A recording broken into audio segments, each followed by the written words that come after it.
আসসালামু আলাইকুম, কেমন আছেন আপনারা? তো এই ভিডিওটা যে দেখছেন, এই ভিডিওটা অনেক আগের করা ছিল আমার। তো ভাবলাম যেহেতু আমি সব ধরনের ভিডিও আপনাদের সাথে শেয়ার করি, তাহলে এই ভিডিওটা আজকে শেয়ার করলাম। তো এই ভিডিওটা হচ্ছে আমরা যখন বাড়িতে গেছিলাম, বাড়ি থেকে ফিরে আসার সময় এটা যমুনা সেতুর উপরে। আসলে উত্তরবঙ্গে যারা থাকেন তারা সবাই এই ব্রিজটা চিনবেন। এই ব্রিজটা দেখলেই কেমন জানি আমাদের সাথে একটা ইমোশনালভাবে কানেক্ট হয়ে থাকে। যমুনা সেতু উঠলেই মনে হয় যে না, আমরা আমাদের গন্তব্যস্থানে প্রায় চলে এসেছি।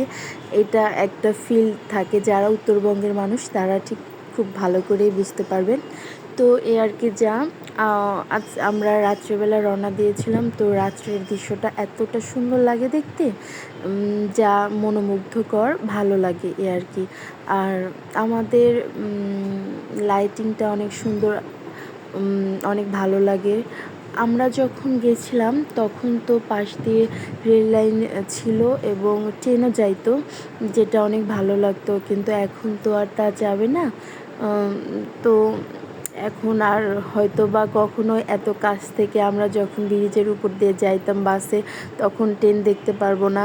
আবার আমরা ট্রেনের আগে বাসগুলা সব চলে যেত, মানে ওই ফিলটা অন্যরকম ছিল, যে ফিলটা হয়তো বা আমরা আর কখনোই পাবো না। তো এই যে আমরা যাচ্ছি, আমাদের এই ব্রিজটা আসলে যেতে আমাদের আনুমানিক প্রায় 3-4 মিনিট লাগে। তো এই রাস্তাটা যাওয়ার সময় এমন কেউ নাই যে বাইরে তাকায় না।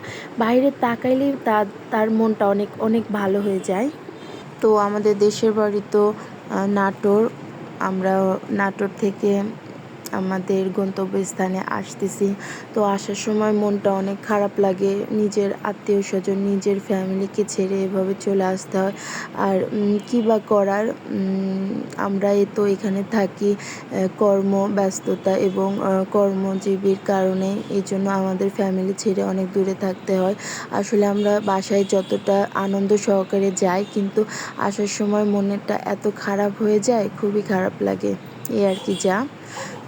তো এই তো আপনাদের কাছে এই জন্য শেয়ার করলাম। ভালো লাগলে অবশ্যই আমার চ্যানেলটি সাবস্ক্রাইব করে দিবেন।